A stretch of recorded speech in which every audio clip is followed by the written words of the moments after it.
Now he says, and here's the summary of this. Here's the summary. Look at verse number 7. For who maketh thee? This is so good. I love this. I put this in the foreword of my book. I did. If you read my book, you go in the foreword, you will find this verse right here. For who maketh thee to differ from another? Now, I realize tonight that I'm better looking than any guy in church. My storytelling. Oh, wait a minute. I should have said, I'm a better basketball player than anybody in church. I'm a better shot. I'm a better hunter. Can't. Okay, now, let me tell you, what's this? Everybody in this church house now has got some kind of skill or something about you that God has given you. Okay? And you're probably better than somebody else in church or a lot of people. You got some kind of skill he gave you, some kind of gift. For who maketh thee to differ one from another? Who did it? Let's answer that question. Who makes you to differ one from another? Who did it? God. In fact, I'm still mad at God. Look at this nose he put on me. God did that.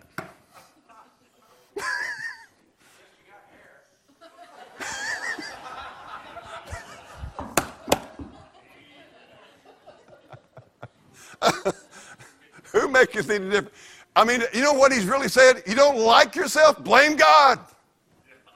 But quit not liking yourself and quit not comparing yourselves among yourselves and act or being puffed up because, well, I'll tell you what, I know the Bible. The rest of you don't know the Bible like I do. Or I'm good at golf, or I'm good at swimming, or I'm good at hunting, or I can drive 85 miles an hour in a 35 zone and not hit anybody. I'm good. Anyway, for who maketh thee to differ one from another? Now watch this. And what hast thou that thou didst not receive? I'm going to tell you a little secret tonight about Donald Trump that he probably doesn't even know, but he may know. Every dime he's got, God gave it to him. And everything you got tonight, every piece of clothing in your clothes closet, God gave it to you. The air you're breathing right now, God gave it to you. I'm telling you right now, he said, what hast thou that thou didst not receive? I tell you, there's something I cannot stomach. I cannot stomach it. It makes me want to literally vomit. Well, I'll tell you what, nobody gave me nothing. I'll tell you, I worked my guts out for everything I got. That makes me sick. And I've heard that so much in my life, it just makes me want to vomit. I can't stand people like you. Talk about puffed up. And I want to say, well, who changed your diapers? Who fed you when you couldn't feed yourself? Who gave you your health? Who gave you your hands? Who gave you your eyes? Who gave you your knowledge of how to do anything? Who gave you the opportunity to work? Oh. He said, what hast thou that didst not receive? Now, if thou didst receive it, which he's just assuming that any idiot would understand that it's all a gift, amen. Why dost thou glory as if thou hadst not received it? And I'll tell you what happens to you. Now, you just listen to me. I've seen it. I watch it. I see it every day. God blesses you. And you've been blessed financially or blessed with some type of abilities and things like that. And first thing you know, you're acting like the rest of you poor guys. I'm a little smarter. I'm more skilled. He said, why are you glorying as if you had not received it? I'll tell you, the more you got, the more you ought to be on your face. I'll tell you right now. I'm just being honest with you. God's been good to Karen and I. We're not rich, but God's been so good to us. I mean, I'm serious. And I'll tell you the truth about it is there's times I just need to fall on my face in my yard because he's let me live there and let me live in that house. And everything I have, God's given it to me. Verse number 8, and he says, did you know what Paul's talking to here? Did you understand Paul's talking to some very rich people here? He's talking to some people who've been very, very successful in the world's ways, in the world's life. He said, now you're full. Now you're rich. You have reigned as kings without us. And I would to God you did reign. He said, I'm not against you being successful. That we may also reign with you. That's a wonderful thing. Get this. Paul's saying, you know what? You do good. Maybe the rest of us will do some good too. Don't ever get mad at somebody because they're making some money.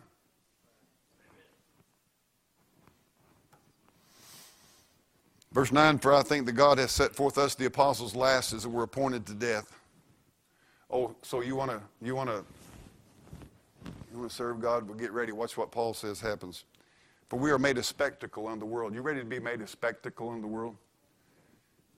Let me just tell you a little something. I was 20 years old and I started auctioneering. And God blessed me. He gave me a gift. I knew it was a gift. When I started practicing, when I started doing my numbers and all that stuff, it just came. It just came. It's a gift. I remember running my trap lines and practicing and just realizing I've got a gift. I knew it was. And I'll be honest with you. I mean, I could sell the fire out of things. I could just sell. It just was easy for me. And I had a heart for it. And I'm telling you what, everybody in the country is my friend. Till I started to preach. And that wasn't too bad until I took a stand. Until they seen I was serious about it. And then for the last 36 years, let me tell you what's happened. Gradually, by gradually, I have less friends right now than I've ever had in my life. And you know why? Because I don't go over and lick the boots of the public school. That's the truth. Just flat honesty. I probably do, but I'm just saying. Or if I'd have been a little local pastor and go over there and pray at their little deals and stuff and go, get all involved in it and kiss their feet and everything, well, I'd tell you what, I'd been the greatest guy in the world. And if I'd have rock concerts in here, all the kids over at that place would be in here doing this here. I could have had it.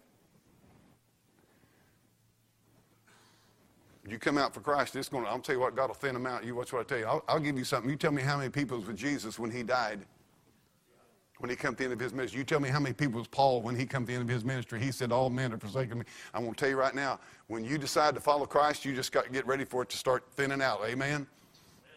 He said a spectacle unto the world and to angels and to men. He said, we're a spectacle. Look at verse number 10. We are fools to Christ. They said, you're a stupid idiot. You mean you're trading off what you could have done and could have been and could have had to serve Jesus Christ? You are a fool. That's what the world thinks about you.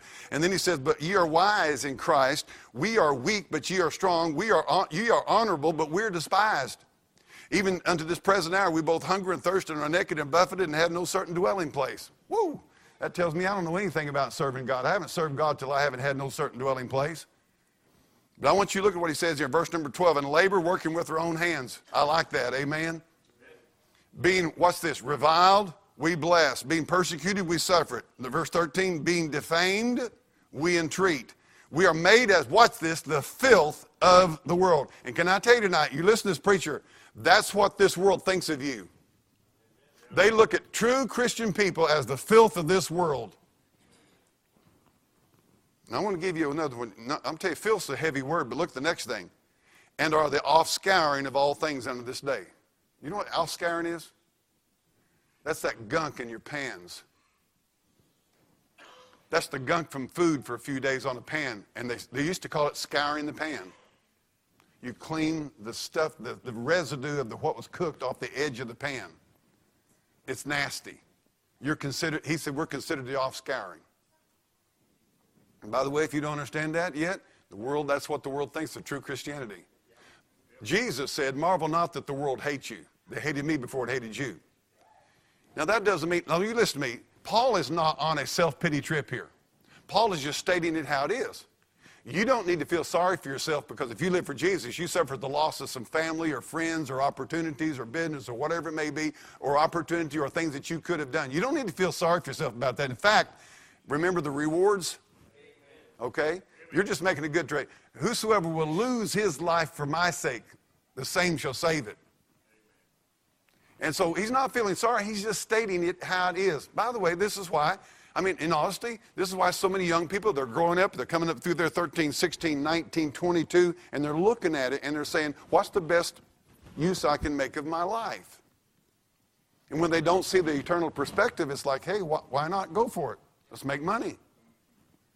And and I'm not against making money. I'm just saying, but if you start shoving God aside and shoving God's will and God's ways and God's truth aside, to have that, then you got a problem. He said, we're the offscouring of this thing into this day, and that they consider you to be Bad stuff.